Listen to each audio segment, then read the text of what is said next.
नमस्कार, आप देख रहे हैं उत्तर प्रदेश टाइम्स और मैं हूं आपके साथ ज्योति मिश्रा।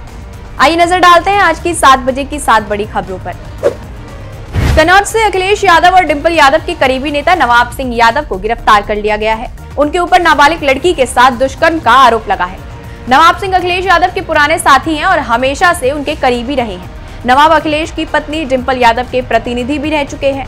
खबरों के अनुसार नाबालिग पीड़िता को आरोपी नेता ने नौकरी देने के बहाने उसकी बुआ के साथ बुलाया था। इसके बाद उसका यौन शोषण किया गया। वहीं नेता की तरफ से कहा गया कि उनका राजनीतिक करियर खत्म करने के लिए ये साजिश की जा रही है। इससे पहले अयोध्या से भी समाजवादी पार्टी के नेता पर एक नाबालिग के साथ सामूहिक दुष्कर्म का आरोप लग चुका है। इस मामले में योगी सरकार ने कार्रवाई करते हुए आरोपी की संपत्ति पर बुलडोजर चलवा दिया था। सपा प्रमुख अखिलेश यादव ने अपने पोस्ट में बांग्लादेश की हालिया स्थिति पर टिप्पणी करते हुए मोदी सरकार को भी नसीहत दे दी। सपा चीफ ने लिखा, विश्व इतिहास गवाह है कि विभिन्न देशों में सत्ता के खिलाफ उस समय की कसौटी पर सही गलत कारणों से हिंसक जन क्रांतियां, सैन्य तख्तापलट, सत्ता विरोधी आंदोलन अलग अलग कारणों से होते रहे हैं। ऐसे में उस देश का ही पुनरुत्थान हुआ है जिसके समाज ने अपनी सत्ता शून्यता के उस उथल पुथल भरे समय में भी अपने देशवासियों की जान माल और मान की रक्षा करने में जन्म, धर्म, विचारधारा, संख्या की बहुलता, अल्पता या किसी अन्य राजनीतिक विद्वेष या नकारात्मक संकीर्ण सोच के आधार पर भेदभाव न करके सकारात्मक बड़ी सोच के साथ सबको एक समान समझा और संरक्षित किया है। मुख्यमंत्री योगी आदित्यनाथ ने शिक्षा विभाग के अधिकारियों को राष्ट्रीय शिक्षा नीति के तहत हायर एजुकेशनल इंस्टीट्यूशंस में आधुनिक तकनीकी का प्रयोग करते हुए गुणवत्तापूर्ण और रोजगार परक शिक्षा उपलब्ध कराने पर फोकस करने को कहा है। साथ ही उन्होंने एकेडमिक सेशंस को समय से समाप्त करने पर जोर देते हुए स्कूल से विश्वविद्यालय तक की वार्षिक परीक्षाओं को हर हाल में 15 मई तक संपन्न कराने के साथ ही पाठ्यक्रम को भी खत्म करने के निर्देश दिए हैं। सीएम ने उच्च शिक्षण संस्थानों में GER ग्रॉस एनरोलमेंट रेशियो को अगले 10 सालों में 25 से बढ़ाकर 50% करने का भी लक्ष्य दिया है। यूपी की राज्यपाल आनंदीबेन पटेल और सीएम योगी आदित्यनाथ की सुरक्षा में लगे पुलिसकर्मी हटा दिए जाएंगे। ये सुरक्षाकर्मी फायरिंग, फिटनेस सहित कई अन्य टेस्ट में फेल हो गए थे।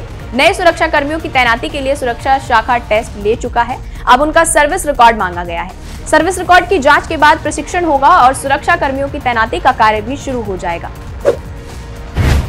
पहलवान विनेश फोगाट के दुख में देश उनके साथ है, लेकिन कुछ लोग उनके बारे में आपत्तिजनक बातें सोशल मीडिया पर लिख रहे हैं। यूपी के अलीगढ़ में एक शख्स को गिरफ्तार किया गया है। उस पर आरोप है कि उसने फेसबुक पर विनेश फोगाट के वजन को लेकर भद्दी टिप्पणी की थी। पेरिस ओलंपिक के कुश्ती इवेंट से फाइनल से कुछ देर पहले 100 ग्राम ज्यादा वजन होने की वजह से विनेश को डिस्क्वालीफाई किया गया था। रिपोर्ट के मुताबिक विनेश पर आपत्तिजनक टिप्पणी करने वाले शख्स का नाम विशाल वार्ष्णेय बताया गया है। फेसबुक पर उन्होंने अपने नाम के आगे भाजपा लिखा हुआ है। हालांकि पार्टी से इसका क्या कनेक्शन है यह अभी तक साफ नहीं हुआ है। उत्तर प्रदेश स्थित शाहजहांपुर निवासी और बॉलीवुड अभिनेता राजपाल यादव की मुश्किलें कम होने का नाम नहीं ले रही हैं। फिल्म अता पता लापता के लिए central bank of India Mumbai की बांद्रा ब्रांच से लिए गए लोन को न चुका पाने के कारण राजपाल यादव की शाहजहांपुर में सेठ एनक्लेव स्थित करोड़ों की संपत्ति को बैंक ने सीज कर दिया है। 2 दिन पहले मुंबई से सेंट्रल बैंक ऑफ इंडिया के अधिकारी शाहजहांपुर पहुंचे थे और यहां आकर उन्होंने कार्रवाई शुरू कर दी थी। रविवार को उन्होंने इस प्रॉपर्टी पर बैंक का बैनर लगा दिया। इसमें लिखा था कि ये संपत्ति central bank of India Mumbai की है। इस पर किसी तरह का कोई भी खरीद फरोख्त न किया जाए। सावन के चौथे सोमवार को वाराणसी में सुबह 3 बजे से बाबा विश्वनाथ की मंगला आरती शुरू हुई, जिसके बाद श्रद्धालुओं के लिए बाबा के कपाट झांकी दर्शन के लिए खोल दिए गए। प्रयागराज से जल लेकर आए कांवड़ियों ने 5 फीट दूर से ही बाबा को जलाभिषेक किया। इस दौरान पूरा मंदिर परिसर हर हर महादेव के जयकारों से गूंज रहा था। गंगा काशी विश्वनाथ कॉरिडोर की सीढ़ियों तक पहुंच गई है। इसके चलते मंदिर के 7 में से 3 गेट बंद कर दिए गए हैं। गेट नंबर 4 से भक्तों को एंट्री दी गई है। इसी के कारण भक्तों की 5 किलोमीटर तक लंबी कतारें लगी रही। फिलहाल इस बुलेटिन में इतना ही। यूपी से जुड़ी तमाम बड़ी खबरों के लिए देखते रहिए उत्तर प्रदेश टाइम्स। धन्यवाद। हम हैं देश के दिल, उत्तर प्रदेश की धड़कन, उत्तर प्रदेश टाइम्स।